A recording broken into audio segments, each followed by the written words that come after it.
2021년 3월 11일 목요일입니다. 오늘 사순절 20번째 날, 이제 40일 중에서 절반 정도가 지나고 있는 날입니다. 우리 기도하고 예배 시작하겠습니다. 하나님 감사합니다. 오늘 사순절 20번째 되는 날입니다. 이 아침에 또 저희들 또 예배 자리에 불러주셨습니다. 또 예수님의 행적과 예수님의 말씀을 통해서 은혜 받기 원합니다. 또한 제자의 길을 가기 원합니다. 하나님, 이 시간 예배를 통해서 정말 주님을 만나고 주님의 음성을 듣는 이 시간 되게 하시며, 하나님 앞에 간절히 기도하는 제목마다 하나님께서 응답하시고 도우시는 놀라운 역사들 체험하는 이 성도님들 될 수 있도록 도와주시옵소서. 예수님의 이름으로 기도합니다. 아멘. 이 시간에 우리 찬송가 309장 다 같이 찬송 올려드리겠습니다.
하나님의 말씀 마태복음 19장 16절에서 26절까지 말씀 보겠습니다.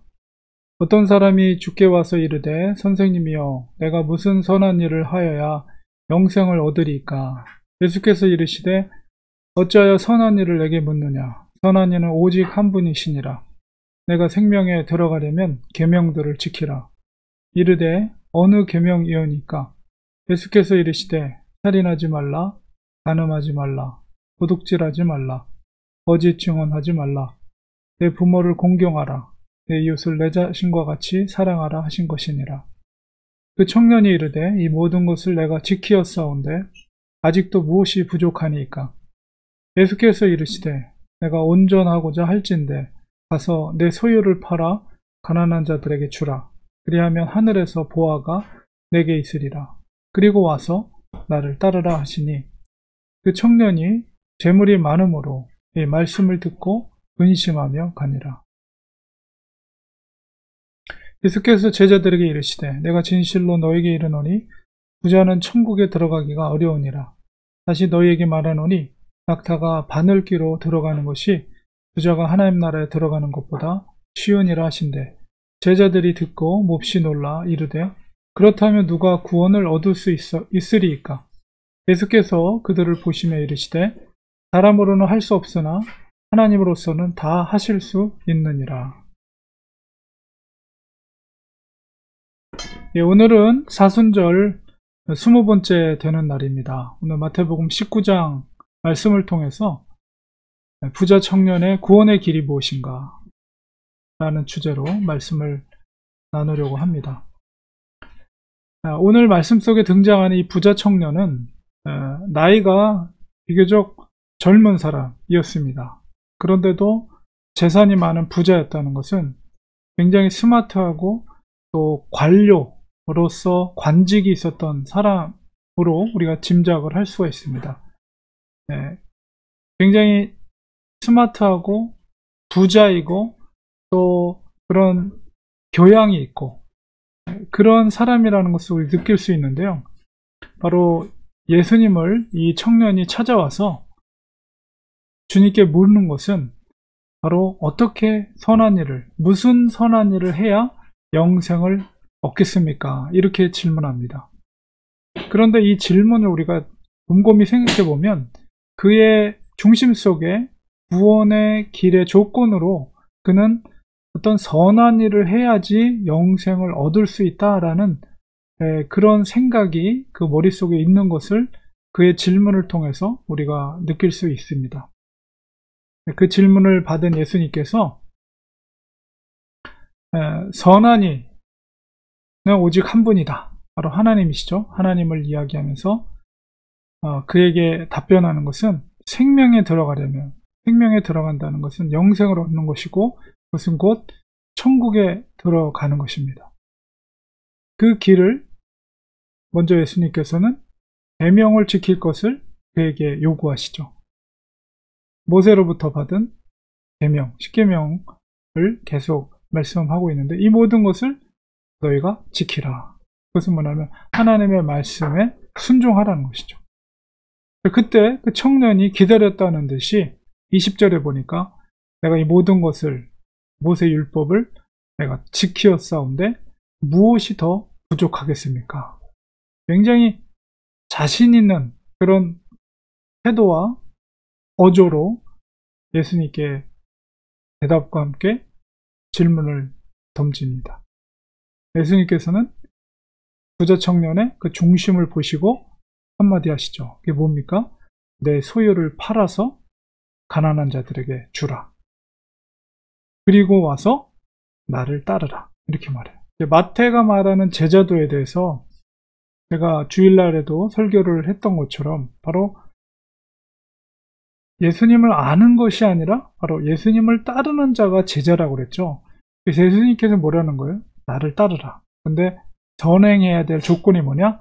너가 가지고 있는 모든 소유를 팔아서 가난한 자들에게 주라. 그러니까 이 부자 청년이 갖고 있었던 그 자신만만함의 근원이 어디 있었습니까? 자기가 갖고 있던 물질이. 그 물질이 그의 삶과 그의 생각과 그의 어떤 태도에 있어서 안정감을 주었다는 것을 우리가 느낄 수가 있고 예수님은 그것을 이 청년이 붙잡고 있다는 것을 알고 있었어요. 그래서 그에게 정확하게 그 문제를 지적한 것입니다. 그리고 예수님께서 마태가 말하고 있는 제자도 속에서 제가 주일날 두 가지를 얘기했죠. 바로 예수님을 쫓는 것, 그것은 바로 자기를 부인하는 것이며 바로 자기 십자가를 지는 것이다. 동일한 이야기예요. 바로 자기가 믿고 있는 바를 자기를 부인한다는 것은 그 물질, 자기가 믿고 있는 부자 청년이 갖고 있었던 물질, 의지하던 것을 다 가난한 자에게 나눠줘라. 이걸 요구한 거예요. 근데 부자 청년이 의지하고 있는 게 뭐였어요? 그 중심에 그 물질을 의지하고 있었던 거죠.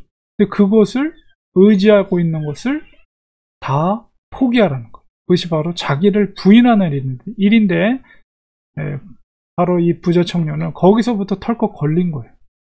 그리고 그것이 해결돼야만이 나를 쫓을 수가 있어요. 주님을 쫓을 수가 있고 바로 자기 십자가를 질 수가 있는데 거기서 걸린 거예요. 22절에 보니까 그 청년이 재물이 많음으로 이 말씀을 듣고 근심하며 가니라. 그런데 이 사실이 그렇게 단순한 문제가 아닙니다. 오늘날에 이 시대 가운데도 교회를 다니는 사람들도 다 중심의 말을, 숨겨진 말을 말하진 않지만은 어떤 의미에서는 그 중심 가운데 의지하고 있는 바가 물질일 수가 있는 거죠. 그것이 안정감을 주고 거기서부터 굉장히 나이스함이 나오고 안정된 어떤 태도가 나오고, 그런데 만약에 주님께서 그런 교인들에게 당신의 소유를 팔고 가난한 자들에게 다 나눠주고 나를 쫓으라고 했을 때 과연 몇 명이나 쫓을 수 있을 것인가, 이런 생각한다면 저건 비단 부자 청년만의 문제가 아니라는 거예요. 정말 제자로서 예수님을 쫓는다는 것이 어떤 의미인가에 대해서 우리 스스로도 저 질문이 바로 주님이 우리를 향한 질문이라고 우리는 심각하게 생각해 볼 필요가 있는 것이죠. 그리고 예수님께서 부자가 천국에 들어가는 것이 낙타가 바늘귀로 가는 것보다 더 어렵다. 그러니까 낙타가 바늘귀로 들어가는 것이 부자가 하나님 나라에 들어가는 것보다 쉽다, 이렇게 말했어요. 제자들이 그 말을 듣고 너무 놀랐죠. 왜냐하면 그 당시에 부자들은 대부분이 그런 율법을 다 지키고 누구보다도 철저하게 그런 구제도 하고, 그렇기 때문에 부자들은 대부분 천국에 갈 수 있다라고 제자들은 생각하고 있었던 것입니다. 제자들은 놀라는 거죠. 그럼 누가 하나님 나라에 들어갈 수 있겠습니까? 누가 구원을 받을 수 있겠습니까? 그러나 주님께서 사람으로는 할 수 없지만 하나님으로는 할 수 있다. 왜? 부자도 구원받을 수 있다. 이 얘기를 주님께서 말씀하신 거죠. 그러니까 이 부자 청년의 방문을 통해서 우리가 깨닫게 되는 것은 과연 자기를 부인할 수 있는 그 믿음이 있는가?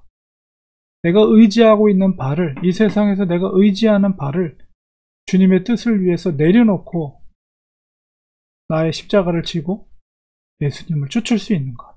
바로 이것이 천국에 들어갈 수 있는, 영생을 얻을 수 있는 제자도라는 것을 우리는 깨닫게 됩니다. 이 말씀을 기억하면서 하나님, 우리가 예수님의 제자도, 구원에 이를 수 있는 제자도 어떤 것보다도 우리가 의지하는 것이 세상의 것들이 아니라, 물질이 아니라 오직 예수 그리스도만을 의지하며 사는 자들이 되게 하여 주시옵소서. 우리가 쥐고 있는 것, 우리가 기대고 있는 것, 이런 것들을 주를 위해서, 하나님의 뜻을 위해서라면 과감히 포기하고 내려놓을 수 있는 용기를, 믿음을 우리에게 허락해 주시옵소서. 그리고 주님을 쫓는 자가 되게 하여 주시옵소서. 왜 그렇습니까? 그것이 당장 손해보는 것 같지만 왜 그렇습니까? 바로 그것이 영생의 길이요 구원의 유일한 길이기 때문입니다. 그것이 진정한 제자의 모습이기 때문입니다. 우리들도 그런 신앙을 가질 수 있도록 하나님 앞에 기도하는 우리가 되리라. 기도하겠습니다. 하나님, 오늘 부자 청년의 구원의 길을 주님께서 말씀해 주셨습니다.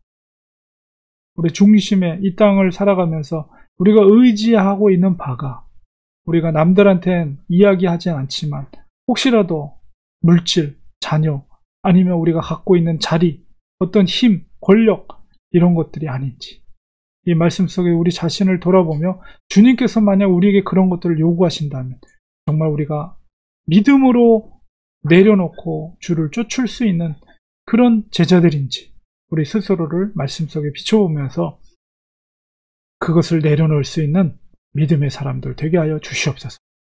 그것이 바로 제자들이 걸어야 할 길이며 영생의 길이며 구원의 길임을 믿기 때문입니다. 그런 참된 제자들이 되게 하여 주시옵소서. 예수님의 이름으로 기도드리옵나이다. 아멘. 이 시간에 우리 하나님의 말씀, 이 말씀을 기억하면서 주님께서 우리에게 요구하셨을 때 우리가 믿음으로 주님의 요구를 순종할 수 있는 삭개오처럼 그런 믿음의 사람들, 예수님의 참된 제자들이 되게 하여 주시옵소서. 정말 우리 중심에 예수 그리스도를 최고의 가치로 여기고 우리 삶의 주인으로서 예수님을 인정하는 참된 제자들이 되게 하여 주시옵소서. 세상을 향해서 달려가는 자들이 아니라 구원을 위해, 영생을 위해 예수님을 쫓는 자들이 되게 하여 주옵소서. 이런 기도 드리기를 원합니다. 그리고 우리가 힘들고 어려운 이 시기를 보내면서 우리 자신을 돌이켜보고 말씀과 기도로 더욱더 주님 앞에 가까이 나갈 수 있는 우리들이 되게 하여 주시옵소서. 우리 성도들, 사랑하는 성도들의 가정과 자녀들을 위해서, 일터를 위해서 기도해 주시고 또 우리 교회를 위해서 간절히 기도하기 원합니다. 그리고 연약한 성도님들 하나님께서 꼭 붙잡아 주셔서 회복의 역사가 일어날 수 있도록 도와주시옵소서. 이 시간에 우리 같이 통성으로 간절히 기도 올려 드리겠습니다. 하나님 아버지, 오늘 말씀을 기억하면서 진정 우리 중심에 의지하고 있는 것이 무엇인가 하나님 앞에 낱낱이 되어 고백하며 오직 주님이 원하시는 제자의 길을 걸어갈 수 있도록 도와주옵소서. 물질이 자리를 잡고 있다면 우리의 주권을 주께 인도하고 영생에 이르는 길, 나 자신을 부인하는 길로 갈 수 있는 저희들이 될 수 있도록 주님 도와주시옵소서. 아버지, 아무리 힘들고 어려워도 그 길만이 구원의 길이요 영생의 길임을 믿고 예수님께서 원하시는 제자의 삶을 살 수 있는 우리들이 될 수 있도록 도와주셨기만 간절히 바라고 합니다. 우리가 세상에 마음을 빼앗기지 않게 하여 주시옵소서. 썩어질 것들에 우리의 마음을 빼앗기지 않도록 하게 하여 주옵소서. 영원히 썩지 않고 영생에 이르는 그 길을 위해서 걸어갈 수 있는 저희들 될 수 있도록 도와주시옵소서. 오직 예수 그리스도만이 우리 삶의 중심이 되게 하시고 우리 삶의 주인이 되는 그런 믿음의 삶을 사는 저희들 될 수 있도록 도와주시옵소서. 어려운 시기 가운데 우리가 보내고 있습니다. 이 시기 가운데 믿음으로 승리하기 원합니다. 더욱더 우리 자신이 말씀 앞에 우리 자신을 돌이켜보면서 하나님 앞에 온전한 믿음을 갖고 있는가를 돌이켜보며 살아갈 수 있는 저희들 되게 하여 주시옵시고 저희들과 기도로 더욱더 경건의 훈련을 통해서 하나님 영적으로 살아있는 하나님의 사람들 될 수 있도록 주님 도와주시옵소서. 저희들은 연약합니다. 부족합니다. 주님 붙잡아 주세요. 강하신 팔로 붙들어 주셔서 믿음의 길로 갈 수 있도록 도와주시옵소서. 우리는 주님께를 사랑해 주시고 우리 교회 성도들을 붙들어 주시옵소서. 이 교회가 생명, 예수 그리스도의 생명으로 세워진 교회임을 믿사오니 이 교회를 통해서 주님의 뜻이 확장되게 하시고 복음이 확장되게 하시고 생명의 역사가 일어나게 하여 주옵소서. 아버지여, 정말로 영적으로 소생하고 살아나는 역사들이 우리 교회를 통해서 이루어질 수 있도록 붙들어 주셨기만을 간절바라고 합니다. 사랑하는 성도들의 가정을 지켜주시고 일터를 지켜주시고 또 사랑하는 성도들의 가정의 자녀들을 주님께서 책임져 주셔서 공부하는 자녀들에게는 지혜와 주님을 향한 아름다운 비전과 꿈을 갖게 하여 주시옵시고 믿음으로 잘 양육될 수 있도록 도와주시며 결혼 앞둔 자녀들에게는 만남의 축복을 통해서 믿음의 가정을 이룰 수 있도록 도와주시옵소서. 장성한 자녀들은 믿음의 유산들을 자녀들에게 잘 물려줄 수 있는 지혜로운 부모 역할을 감당할 수 있도록 도와주시옵소서. 아버지여, 몸이 연약한 성도들을 위해 기도합니다. 연약한 성도들을 하나님의 강하신 발로 붙잡아 주시고 예수 그리스도의 권능의 이름으로 아버지여, 아픈 병마가 물러가게 하시고 날마다 건강한 몸으로 회복되는 역사가 일어날 수 있도록 치유의 역사가 일어나게 도와주시옵소서. 주님의 이름으로 주께서 일으켜 세워주셨듯이 죽은 자를 살리시는 기적과 같은 역사들이 일어날 수 있도록 하나님 도와주었기만을 간절히 바라고 원합니다. 하나님, 날마다 성령 충만한 삶을 살게 하여 주시옵소서. 우리 성도들 아버지와 성령께서 역사해 주셔서 아버지의 깊으신 뜻에 순종하며 살아가는 믿음의 성도들 모두가 될 수 있도록 도와주시옵소서. 아버지께서 지켜주시고 보호하시고 강하신 팔로 붙들어 주셔서 그 가정을 지켜주시고 자녀들을 붙들어 주옵시고, 아버지 하나님께 기도하는 기도의 제목들이 싸우니 다 응답되게 하여 주옵소서. 아버지 하나님, 아버지 형편과 처지를 주님이 잘 아시오니 아버지께서 붙들어 주셔서 회복의 역사, 아버지 하나님 응답하는 역사, 하나님의 도우시는 역사 체험할 수 있는 믿음의 성도들, 가정들 다 될 수 있도록 주님 붙들어 주시옵소서. 하나님께서 기름 부어 주시옵소서. 은혜를 베풀어 주시옵소서. 성령 충만하게 하여 주시옵소서. 예수님의 이름으로 간절히 기도드리옵나이다. 아멘. 이 시간에 우리 축도로 예배 마치겠습니다. 이제는 예수 그리스도의 은혜와 하나님 아버지의 크신 사랑하심과 성령님의 감화 감동 교통위로 충만하신 역사가 영생의 길, 구원의 길, 예수 그리스도의 제자의 삶을 살기로 다짐하는 사랑하는 성도들 머리에 지금부터 영원까지 함께 계실지어다. 아멘. 예배를 마쳤습니다. 내일 또 7시 45분에 예배 자리에 뵙도록 하겠습니다. 오늘도 주와 함께 동행하시는 복된 하루, 또 건강한 하루 되시기 바랍니다. 고맙습니다. 감사합니다.